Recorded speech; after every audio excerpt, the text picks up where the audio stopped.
मंडळी, पुन्हा एकदा स्वागत करतो तुमचं आपल्या एका नवीन व्हिडिओमध्ये. आत्ताच ठारचं आमदार केसरी मैदान संपन्न झालं.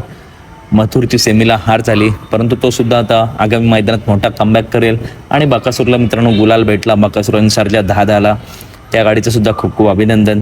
तर अखंड महाराष्ट्राचे लाडके दोन नंदी कोणत्या मैदानात पळणार ही प्रेक्षकांना नेहमी आतुरता लागली असते.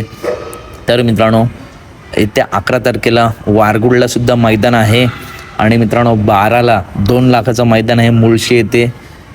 कोंडावळे केसरी भव्य दिव्य ओपनचं मैदान. तर 11ला किंवा 12ला या 2 मैदानापैकी एका मैदानामध्ये आपला बकासूर पळताना दिसू शकतो. मुळशीचं सुद्धा मोठं मैदान आहे आणि होम ग्राउंड आहे बकासूरसाठी. तिथे बकासूर गुलाल सोडत नाही. तर कोंडावळे केसरी मैदानात बकासूर पळण्याची दाट शक्यता आहे. त्याच्यानंतर मित्रांनो, मथुर आणि सिकंदरची थार मैदानात हार झाली होती. तर मथुर नक्की कोणत्या मैदानात?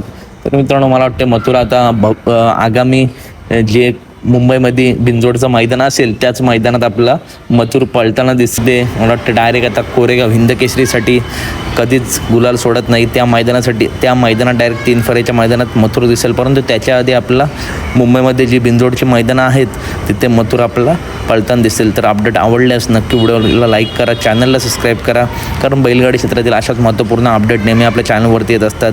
मथुर मित्रांनो नक्कीच कमबॅक करेल. चला तर भेटूया पुढच्या व्हिडिओमध्ये. दोन्ही नंदींना आगामी मैदानासाठी खूप खूप शुभेच्छा.